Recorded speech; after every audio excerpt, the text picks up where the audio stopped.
Aleluia! Aleluia! Deus é maravilhoso. Chega aí, mano.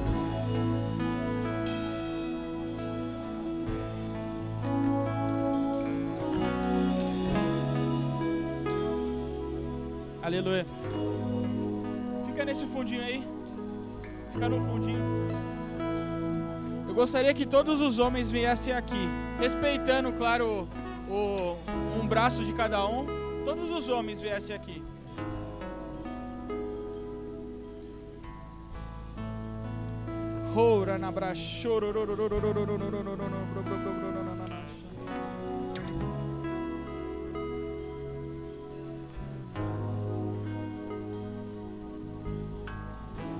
Deus mandou eu falar para você que essa é a sua família. Que essas pessoas estão disponíveis a fazer qualquer coisa por você. Que essas pessoas estão aqui para receber da sua vida e para entregar para você. Existe uma unção e uma graça sobre a sua vida. E essa unção e essa graça ainda está sobre os jovens. O tempo não acabou. O tempo e o propósito de Deus para a sua vida com os jovens não acabou. Deus tem grandes planos para você e através de você para com os jovens da Lapa. Deus está despertando isso em você. O fato de você estar aqui hoje não foi à toa. É algo que Deus está trazendo à memória, sonhos e planos que Ele colocou no seu coração. Palavras que foram entregues para você, que você ainda vai viver. Não foram palavras em vão, não foram palavras à toa. Foram palavras que você vai viver. Frutos que você vai colher. Sementes que você vai plantar e a sua filha vai colher. Existe uma unção e uma graça que Deus confiou a você, que Ele não confiou a mim, e Ele confiou a você, e Ele vai cobrar de você aquilo que Ele confiou a você. Amém? Eu queria que você lembrasse que existem homens, jovens, que você pode contar, que eles oram por você, que eles zelam pela sua vida. Amém? Em todo tempo você está sendo lembrado. Em todo tempo as pessoas lembram de você, lembram das coisas que aconteceram na vida delas através da sua vida, através dos dons que são manifestos na sua vida, através da unção que existe, que habita dentro de você. O seu ministério vai muito além da cura. A cura é uma consequência, é um plus daquilo que Deus tem preparado para você. Eu sei que existem grandes desejos dentro do seu coração, só que basta você dar um passo de fé para que esses desejos sejam alcançados. Eles já estão disponíveis no sobrenatural. Basta que você creia verdadeiramente e busque, chame a existência, que eles serão manifestos na sua vida. Amém? Você já me abençoou muito. Eu sou muito grato pela sua vida. Quando eu entrei aqui, foi através da sua vida que eu fui muito impactado nos cultos de jovens. Então, se eu estou aqui hoje, você tem muito a receber no sobrenatural por isso. E imagina quantas pessoas ainda estão esperando, sedentas de ouvir daquilo que Deus tem colocado no seu coração. Não sente no seu chamado. Muito pelo contrário, faça como a Amanda falou, pegue o seu chamado e vire dele a sua causa. Todas as outras coisas Deus vai te acrescentar. Deus ele vai te suprir. Você tem diversos testemunhos que Deus vem te suprindo, te suprindo, te suprindo, te suprindo. As bênçãos procuram você. Isso não mudou. Só que você precisa estar com o seu coração alinhado para aquilo que Deus confiou a você, para que as bênçãos voltem a te buscar, para que as bênçãos voltem a te acompanhar, para que você, principalmente, acima de tudo, cumpra com o propósito que Deus confiou a você. Amém? Muito obrigado, eu sou grato demais pela sua vida. Amém? Deus abençoe. Gostaria de te dar um abraço, mas eu não posso. Aleluia!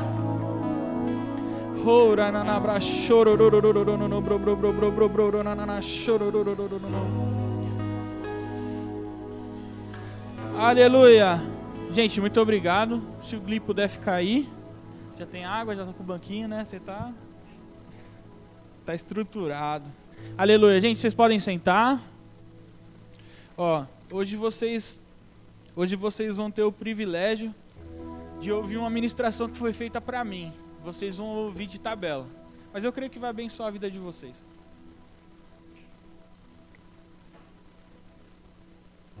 E o copo é bonito mesmo, né? Aleluia. Deus é bom. Todos trouxeram as suas Bíblias? Amém? Todos sabem quem é Jesus agora? Deixa eu fazer um negócio feio aqui. Aleluia! Todos sabem quem é Jesus? Todos entenderam o que ele fez por nós? O preço que ele pagou? Não tem como não ler ou não ouvir esse texto e não chorar. Durante um bom tempo eu relutei em assistir um filme que chama A Paixão de Cristo, né, que ele foi dirigido pelo Mel Gibson, que os especialistas dizem que é a tradução mais fiel daquilo que Jesus sofreu por mim e por você. E realmente, quando você assiste aquele filme, eu assisti uma vez só, né, quando você assiste aquele filme, não tem como você não se encher de alegria e entender um pouquinho do amor de Deus por nós, porque ele pôde entregar o seu único filho, aquele que estava ao lado dele, para vir se fazer homem e morrer por mim e por você. Amém? E glória a Deus pela obediência de Jesus, né? Porque Deus, ele deu a ordem, Jesus foi obediente e obedeceu. Deus, ele sofreu em ver o seu filho passando por tudo aquilo, mas Jesus, ele sofreu literalmente por nós. Ele sofreu na carne. Ele sofreu uma morte que eu creio que ninguém jamais sofreu algo parecido, né? Mas eu gostaria que vocês abrissem na segunda carta de Paulo aos Coríntios. Tô chique, hein? A segunda carta de Paulo aos Coríntios. 2 Coríntios 5:17. Eu vou ler só um versículo hoje, o pastor José Carlos que me perdoe.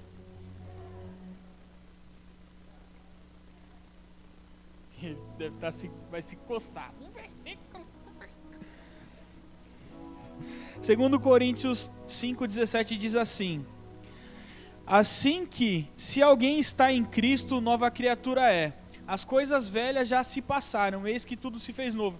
Eu creio que esse versículo não é novidade para ninguém aqui, amém? Eu creio que é um versículo que a gente já ouviu diversas vezes, que é um versículo que ele é muito claro e objetivo naquilo que ele está transmitindo, né? Não precisa de nenhuma interpretação, né, muito forte para aquilo que Deus está querendo dizer naquele versículo.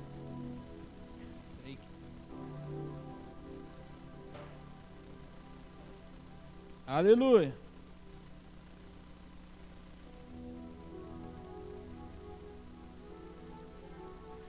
Aleluia.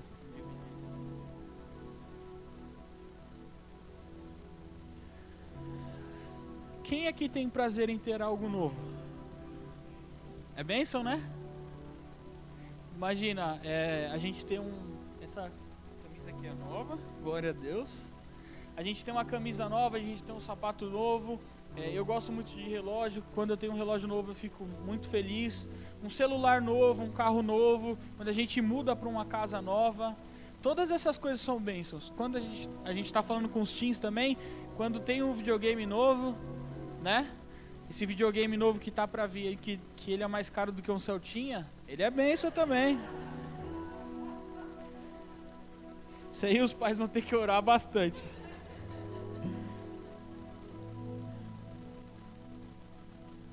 Aleluia. Agora vamos voltar para o versículo, né?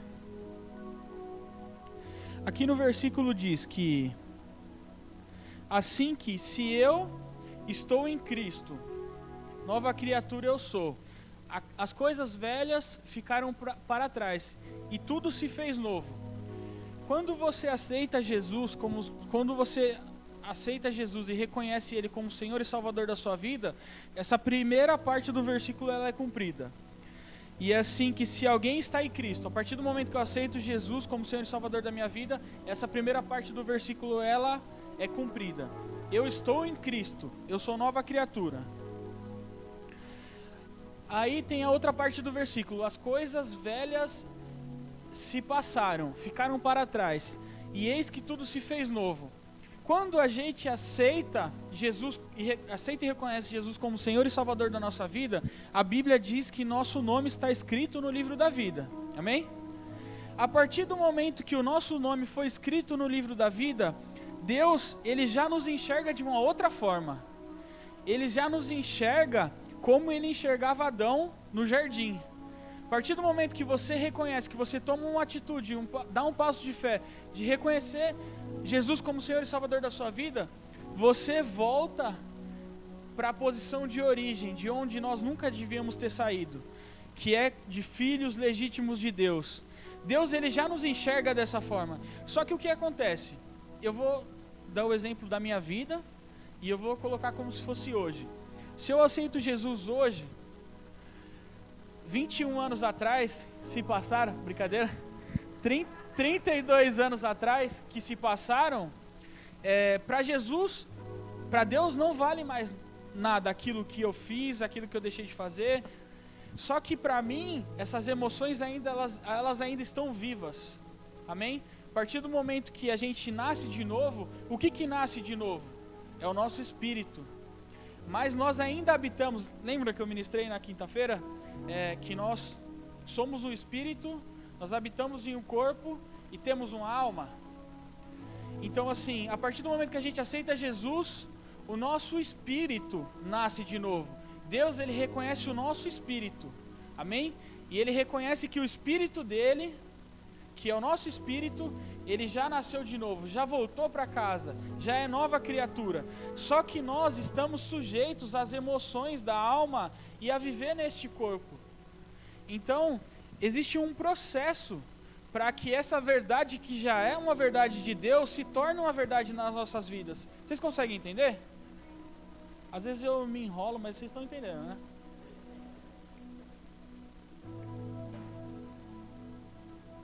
Porque o que acontece? Eu vou continuar vou continuar comigo como exemplo. Eu tenho mais 3 irmãos. Nós somos em 2 casais, 2 homens e 2 mulheres. E nós fomos criados pelos mesmos pais, tanto o pai quanto a mãe. Mas vocês sabiam que mesmo os filhos que são do mesmo pai e da mesma mãe, eles podem ter uma visão diferente de como eles foram criados pelos seus pais? Vocês conseguem entender? Por que eu estou falando isso? Porque existem marcas, existem mágoas, existem ressentimentos, existem frustrações, existem enganos propriamente ditos, que elas ficam enraizadas nas nossas emoções, que elas ficam enraizadas nas nossas almas. Que o fato da gente nascer de novo ainda não é o suficiente de início para que essas mágoas, para que esses enganos, para que essas emoções que foram frustradas, para que elas saiam do nosso corpo. Então, é um processo. Então, um processo que para mim pode demorar 1 ano, para o meu irmão, que nasceu e foi criado com os mesmos pais que eu, pode demorar 6 meses, ou pode demorar 2 anos, 10 anos, né? Eu falo por mim, a minha irmã mais velha, ela tem muitos ressentimentos com relação ao meu pai que eu não tenho mais. Mas eu creio que esses ressentimentos ainda perduram no coração dela porque ela não aceitou Jesus, ela não reconheceu Jesus como Senhor e Salvador da vida dela. Então ela não entende que existe um amor muito maior disponível para ela do que aquele que foi negligenciado pelo meu pai, né? Então assim, vou continuar falando de mim, tá? Eu vivi na casa dos meus pais, com os meus pais, num ambiente de família por 17 anos. Quando eu tinha 17 anos, os meus pais se separaram. A minha mãe pegou eu e os meus 3 irmãos as coisas dela e deu linha, foi embora. Deixou o meu pai com a casa e sem a família dele. Foi falta de sabedoria da minha mãe em determinado momento? Foi. Mas ela fez aquilo por uma consequência de coisas que meu pai vinha fazendo, né? Aí vocês vão entender por que eu tô falando isso, tá, gente? O meu pai, ele negligenciou muito a família durante muitos anos. Meu pai, ele se negava a dar um abraço, ele se negava a falar que eu te amo, ele se negava a demonstrar carinho. Isso e não era só para mim, era para mim, para os meus irmãos e para minha mãe também. Isso foi desgastando o relacionamento deles e automaticamente nos afastando dele, porque ele não tinha realmente ele não conseguia expressar um amor, né? Mas por que o meu pai ele não conseguia expressar um amor? Porque a figura que ele tinha de pai era do meu avô. E o meu avô, infelizmente, herdou maus hábitos do pai dele. É mais ou menos aquela história que a gente ouve falar. Quando entra o meu cunhado, ele é militar. Ele foi militar durante 10 anos, né? Aí ele contava as histórias. Quando chegava... Como é que chama, Gui? O moleque quando se alista? Recruta, vixe. Quando chegava o recruta, era sem massagem. Zoava os recrutas, batia nos recrutas, fazia os recrutas fazer o que eles queriam. E por que ele fazia aquilo? Ele não sabia o porquê ele fazia aquilo. Simplesmente um dia ele foi recruta e fizeram aquilo com ele. Então, ele pegou aquilo por osmose. Ele pegou como que aquilo viesse junto com a patente dele. Mas não é. Foi algo que ele simplesmente adquiriu. Foi algo que ele simplesmente herdou.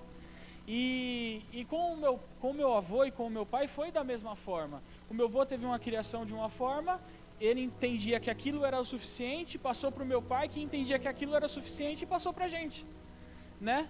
Só que aquilo para a gente não era suficiente, porque aquilo que era suficiente para o meu avô há 60 anos atrás, já não é a mesma coisa que é para mim hoje, entendeu? Já não é a mesma coisa que é para o Dom, que vai ser para o Dom daqui 18 anos, por exemplo. Então, assim, o meu pai, ele realmente não teve do pai dele e não repassou pra gente. Isso criou uma mágoa. Isso era algo que estava cravado na minha alma e tinha muitas emoções reprimidas com relação ao meu pai. Aí eu olhava para a figura do meu pai e eu me imaginava. Eu sempre tive o desejo de ser pai. E eu olhava para a figura do meu pai e eu me imaginava. Eu falava assim: eu vou ser qualquer coisa menos igual ao meu pai. Isso é muito forte. Para eu falar isso hoje, eu falo sem temor e sem expor o meu pai, porque eu já pedi perdão para ele. Eu já pedi perdão para ele por todos esses sentimentos. Hoje eu não tenho sentimento algum parecido com com meu pai, porque eu já perdoei ele e ele também já me perdoou por qualquer coisa que eu tenha feito para ele. Aí, vamos lá.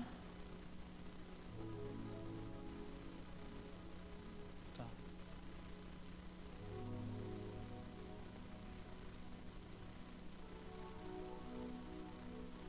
Aleluia.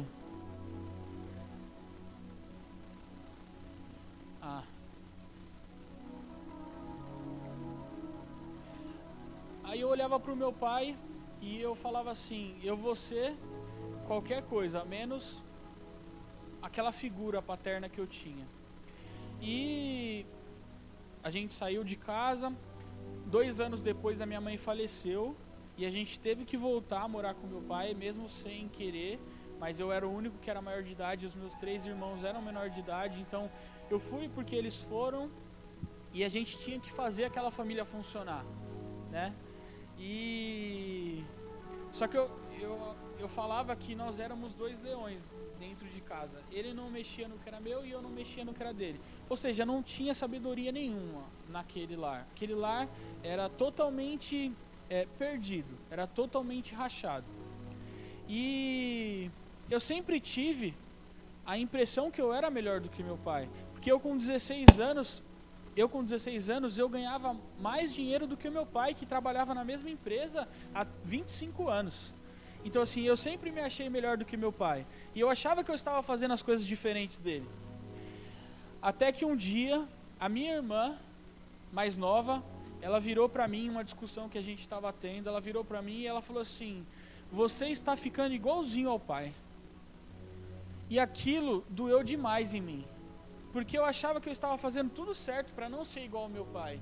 E de repente os meus irmãos, que eu cuidava deles como se fossem os meus filhos, estavam me enxergando da mesma forma que eles enxergavam meu pai.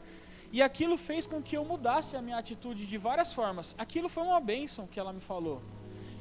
Eu brinco com ela, que ela falou uma vez para ela nunca mais repetir aquilo, porque nunca mais eu vou dar autoridade para ela fazer aquilo, porque a minha vida foi transformada através daquele posicionamento dela de falar uma verdade para mim. Então eu consegui olhar para dentro e realmente enxergar tudo que eu estava fazendo de errado, tudo que eu estava fazendo parecido com o que meu pai fazia. E eu falei assim, não é isso que eu quero para minha vida. E por que eu estou falando isso? Estou contando um pouquinho da minha história para vocês. Na quinta-feira, a Amanda ela veio para o culto, ela veio ministrar no culto. E eu fiquei em casa com o Dom.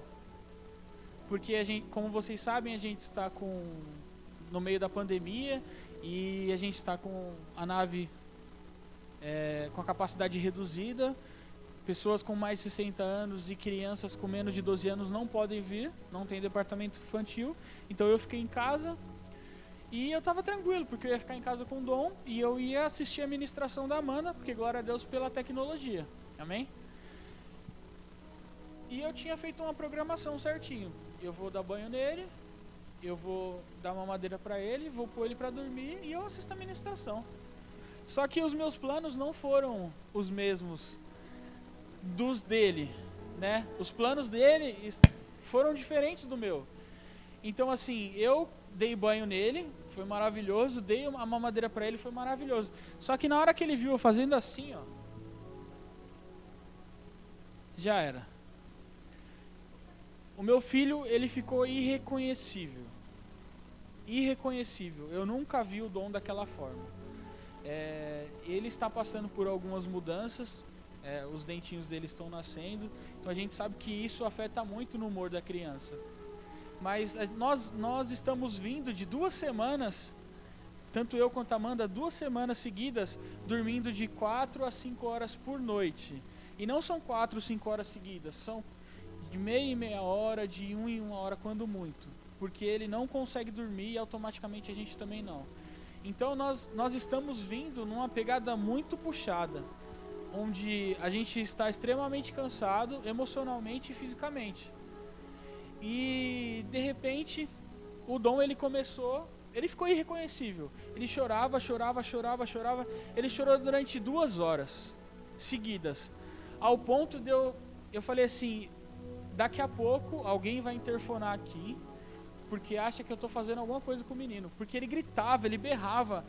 E aquilo foi me deixando com muita raiva. O fato dele estar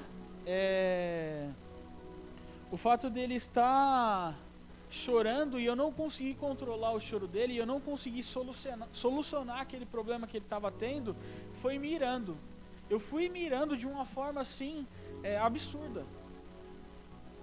Eu creio que são várias coisas, né? Eu estava muito cansado e eu já tinha feito uma programação e nada daquilo que eu tinha programado aconteceu e ele estava chorando demais. Então aquilo me irou de tal forma que eu peguei ele, coloquei ele dentro do berço, eu gritei com ele, eu falei assim, filho, me ajuda, pelo amor de Deus, eu não sei o que eu faço com você. E ele olhava para mim assim, e o olhar dele era um olhar de desespero. porque ele tentava me informar algo que eu não conseguia entender, porque tinha algo incomodando ele, eu não conseguia entender. E o olhar dele assim era um olhar de desespero, era um olhar de me ajuda, pai, pelo amor de Deus, eu preciso de você. E na hora que ele olhou para mim daquela forma, eu não sei explicar, mas alguma coisa mudou. Mais ou menos assim, eu estava nessa posição de filho. Por um período eu saí dessa posição de filho. Eu olhei para as coisas que ficaram para trás. Eu vivi pouco da criatura que eu fui. Veio à memória as coisas que o meu pai tinha feito comigo. E era isso que eu queria fazer com meu filho, a mesma coisa que meu pai tinha feito comigo. Então nesse momento, eu olhei, mais ou menos igual num filme, né? A gente olha, numa fração de segundos, 1 milhão de coisas passam pela nossa cabeça.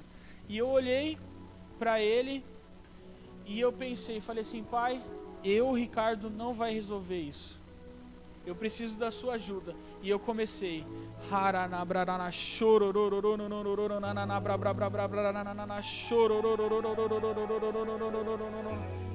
E aquela raiva, aquela ira foi se dissipando do meu corpo.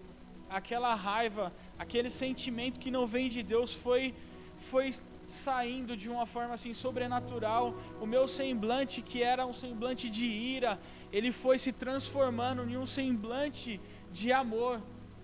O olhar do meu filho de desespero para mim fez com que eu entendesse que eu não estava no lugar que Deus tinha me criado para eu ficar.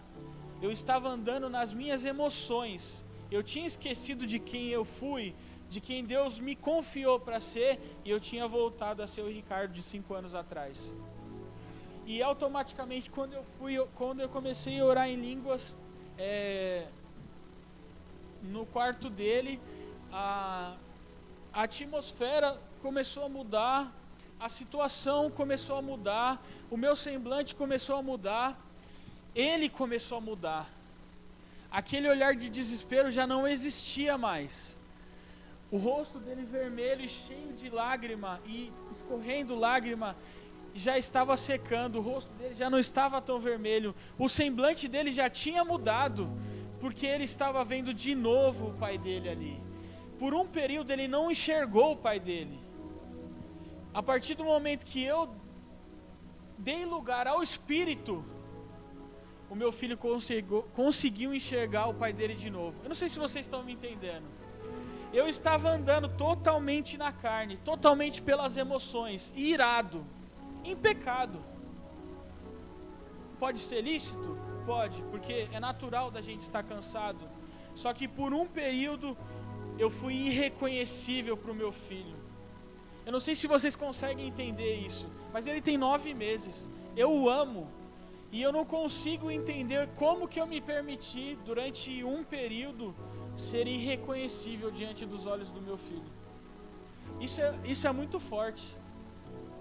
Isso é muito poderoso.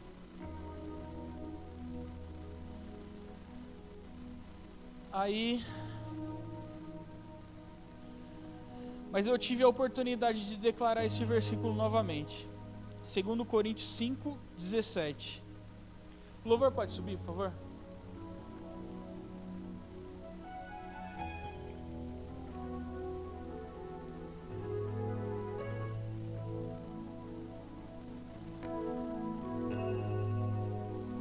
Vocês podem ficar de pé?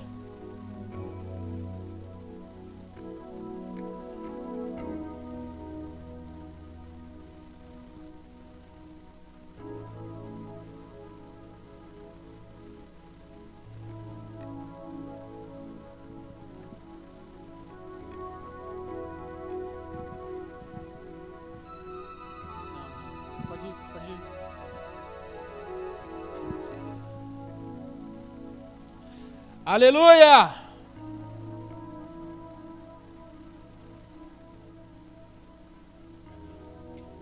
Aí eu pude declarar esse versículo na minha vida. 2 Coríntios 5,17. Assim que, se alguém está em Cristo, diga para o seu vizinho, ele está falando comigo. Nova criatura é. Ele está falando comigo. As coisas velhas já passaram. Diga, todos os sentimentos, todas as emoções se foram. Eis que tudo se fez novo. Eu não sei se vocês entendem, mas Paulo, ele diz, deixa eu pegar agora o versículo sem as minhas anotações. Ele diz assim que, se alguém está em Cristo, nova criatura é, as coisas velhas já passaram, e eis que tudo se fez novo. Ou seja, tudo aquilo que você foi um dia, já não importa mais, já não tem relevância mais, já não tem peso mais sobre a sua vida. Que nós tenhamos convicção e certeza disso. O diabo, ele não pode mais nos acusar por algo que nós fizemos um dia. Deus, ele considera o seu hoje. A partir do momento que você entrega o Senhor, se entrega verdadeiramente para o Senhor e reconhece Ele como Salvador da sua vida, tudo aquilo que ficou para trás, Deus já não leva mais em consideração. Isso não tem peso mais sobre a sua vida. As emoções, os sentimentos que vieram até aquele dia já não tem mais autoridade sobre os seus pensamentos, já não podem mais tirar o seu sono, já não podem mais atrapalhar a sua vida, já não podem mais atrapalhar o seu avanço, já não tem mais autoridade nenhuma sobre a sua vida e sobre a minha vida. Isso pode acontecer com você como aconteceu comigo, mas assim como aconteceu comigo, eu creio que você tem autoridade para transformar a situação. Eu me enxerguei numa circunstância onde eu tinha esquecido tudo que Deus tinha feito por mim. Eu estava vivendo literalmente nas minhas emoções. E eu pude enxergar através dos olhos do meu filho que ele não me reconhecia. Ou seja, o meu filho estava vendo um Ricardo que a minha irmã apontou o dedo para mim e falou assim: você está igual ao seu pai, você está igual ao nosso pai. E o meu filho, ele nunca conheceu esse Ricardo, e ele viu esse Ricardo durante 2 horas, mas eu creio em nome de Jesus que ele nunca mais voltará a ver esse Ricardo. Amém? Eu gostaria que vocês fechassem os seus olhos. Eles vão cantar um louvor. Eu gostaria que vocês colocassem dentro do coração de vocês esse versículo. Tenham entendimento de que aquilo que vocês foram um dia não tem autoridade mais sobre a vida de vocês hoje. Não importa qual foi o diagnóstico do médico, não importa qual foi a circunstância que você passou, que você viveu, não tem autoridade sobre a sua vida. Hoje, a vida que habita dentro de você, ela é a essência de Deus. Nós somos a matéria-prima de Deus. Nós somos aquilo que Deus preparou para que nós fôssemos. Nós iremos alcançar aquilo que Deus separou para que nós alcançássemos. Existe poder e autoridade na minha e na sua vida para transformar toda e qualquer circunstância, toda e qualquer adversidade que se levantar contra mim e contra você, com a autoridade do nome de Jesus, pela convicção de quem nós somos, de quem nós nos tornamos, através da confissão, através do novo nascimento. É isso que vai nos trazer refrigério. É isso que vai fazer com que a gente acorde e levante da cama todos os dias, sabendo que Deus tem algo preparado para mim e para você, sabendo que Deus tem o melhor preparado para a gente, sabendo que as dificuldades que o velho homem tinha não nos pertencem mais, sabendo que Deus nos capacita dia após dia, sabendo que Deus nos qualifica todos os dias, sabendo que Deus nos leva à perfeição. Eu declaro toda essa ousadia nas nossas vidas agora. Eu declaro você pegando todos os seus sonhos e colocando diante de Deus, todos os seus desejos colocando diante de Deus. Eu declaro vocês assentados à destra de Deus, sabendo aquilo que foi confiado a vocês, sabendo que nós somos nação santa, que nós somos o povo escolhido por Deus, que quando Jesus voltar, Ele vai nos buscar, Ele vai nos procurar e Ele vai nos levar. Nós somos a promessa. Eu e você, nós somos a promessa. Sabe por que o diabo, ele nos odeia tanto? Porque nós temos algo que ele nunca vai ter. Nós temos o amor e a consideração de Deus. A única coisa que o diabo tem é o desprezo de Deus, porque nem o considerar como uma afronta ele o considera. Ele nos diz, e Ele nos entregou autoridade para dominar sobre todas as coisas. Ou seja, toda circunstância que se levantar contra você, você seja convicto que tem autoridade através do nome de Jesus para transformar essa circunstância.